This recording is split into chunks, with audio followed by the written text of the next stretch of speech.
selamat datang di video pembelajaran bahasa Inggris kita hari ini. Kali ini kita akan belajar salah satu teks dalam bahasa Inggris menggunakan media yaitu digital booklet melalui Canva. Yuk simak video ini sampai habis. Sebelum memulai pembelajaran hari ini, izinkan kami memperkenalkan diri terlebih dahulu. Kami dari tim Fearless dengan aku Nabila Abdiazizi, aku Safa Nur Fadila, Aku Maisha Aulia Hapsari. kami bertiga akan menemani belajar kalian hari ini. Di video kali ini kita tidak hanya menjelaskan materi, tetapi kita juga akan memperkenalkan media pembelajaran yaitu digital booklet yang kita desain khusus untuk topik kali ini. Media ini berbentuk digital booklet yang kami desain melalui Canva yang berjudul Joko Tole The Wise Craftsman of Sumenep. Nah, buklet ini berisi tentang cerita naratif berbahasa Inggris, ilustrasi yang menarik, kosakata penting, serta kuis. Yuk kita lihat sekilas tentang tampilan bukletnya terlebih dahulu sebelum kita masuk ke materi. Seperti yang kalian lihat, pada halaman awal buklet menampilkan cover cerita dengan ilustrasi bertema Kerajaan Sumenep dan motif batik Madura. Kemudian ada peta struktur cerita, halaman cerita bergambar, kolom kosakata atau vocabulary corner, sampai halaman latihan soal di bagian akhir. For your information, di akhir video nanti kita sertakan tutorial membuat digital booklet melalui Canva. Nah, supaya lebih paham cara menggunakan media ini, sekarang kita masuk ke video pembelajarannya langsung ya. Sebelum mulai, yuk kita lihat dulu apa aja yang akan kita capai setelah menonton video ini. Pertama, kalian akan mampu mengidentifikasi struktur generik teks naratif. Kedua, kalian akan mengenali unsur kebahasaan yang biasa digunakan dalam naratif teks. Ketiga, kalian akan bisa menemukan pesan moral dari sebuah cerita. Dan keempat, kalian bisa menceritakan kembali isi cerita dengan bahasa kalian sendiri. Jadi sebenarnya apa sih naratif teks itu? Jadi naratif teks adalah jenis teks yang menceritakan sebuah peristiwa atau rangkaian kejadian, baik yang bersifat hayalan seperti dongeng dan legenda maupun berdasarkan pengalaman nyata. Nah, tujuannya sendiri itu adalah untuk menghibur pembaca sekaligus menyampaikan pesan moral tertentu. Nah, kira-kira apa saja contoh dari teks naratif? Jadi, contoh dari teks naratif itu ada banyak sekali ya, seperti dongeng, legenda, fabel, dan cerita rakyat. Nah, cerita yang akan kita pakai sebagai contoh hari ini adalah legenda Joko Tole dari Madura. Naratif teks punya struktur yang khas terdiri dari 4 bagian. Yuk kita bahas satu persatu sambil melihat contohnya dari digital booklet. Once upon a time, in the small kingdom of Sumenep on Madura Island, there lived a woman named Putri Koneng.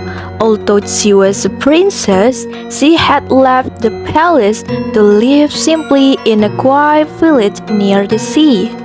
She gave birth to a baby boy and named him Joko Tole. From the moment he was born, people noticed that Joko Tole was different. He could understand the language of birds, and even as a child, he loved to watch the blacksmith forge iron into tools. He grew up gentle, courageous, and hardworking. Though many people in the village did not know about his royal blood. As Joko Tole grew older, he decided to leave his village to learn the craft of ironworking from a famous blacksmith named Empu Keleng. He worked very hard, waking up before dawn every day to find the fire and hammer the metal. The other apprentices often mocked him because he came from a poor family and had no fine clothes. One day, the king of Sumenep announced a great challenge.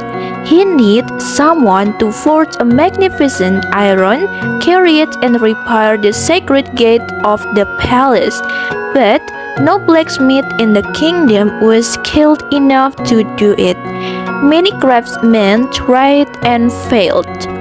Joko Tole, still young and unknown, quietly asked for chance to try, but the palace guards laughed at him and almost turned him away. Because of his patience and his gift of understanding animals, Joko Tole asked the birds to help him find the purest iron ore hidden deep in the forest. Night after night, he worked alone by the fire, shaping the metal with skill no one had ever seen before. When the sun rose on the final day, the iron carrier stood finished, decorated with patterns as fine as royal jewelry, and the sacred gate shone like new. The king was amazed and asked who had done this remarkable work. When Joko Tole stepped forward, humble and covered in soot, the whole court fell silent in surprise. The king soon discovered that Joko Tole was, in fact, his own relative, the son of Putri Koneng. But what impressed the king most was not his royal blood, it was his humility and hard work. Joko Tole was appointed as Adipati of Sumenep, and he ruled with wisdom and fairness, always remembering his years as a simple blacksmith.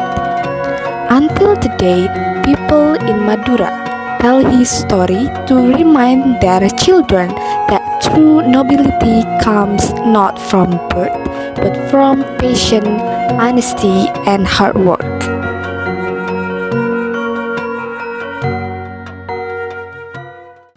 Nah, gimana? Seru nggak ceritanya? Yuk kita bedah satu persatu. Bagian pertama adalah orientation, yaitu bagian pembuka yang mengenalkan tokoh, waktu, dan tempat terjadinya cerita. Perhatikan kalimat ini. Memperkenalkan tokoh utama, yaitu Joko Tole, sekaligus latar tempat, yaitu Kerajaan Sumenep di Pulau Madura. Bagian kedua adalah complication, yaitu bagian munculnya masalah atau konflik yang dihadapi tokoh utama. Lalu selanjutnya, di sini ada konfliknya, yaitu Joko Tole diejek oleh teman-teman magangnya karena berasal dari keluarga miskin. Nah, konflik ini semakin besar ketika raja mengadakan sayembara menempa kereta besi dan Joko Tole hampir tidak diberi kesempatan untuk mencoba. Selanjutnya, yaitu bagian ketiga. Bagian ketiga adalah resolution, yaitu bagian penyelesaian dari masalah yang muncul sebelumnya. Joko Tole berhasil menyelesaikan tantangan raja berkat kerja kerasnya dan bantuan burung-burung yang membantu menemukan biji besi terbaik. Dan selanjutnya yaitu bagian terakhir adalah reorientation.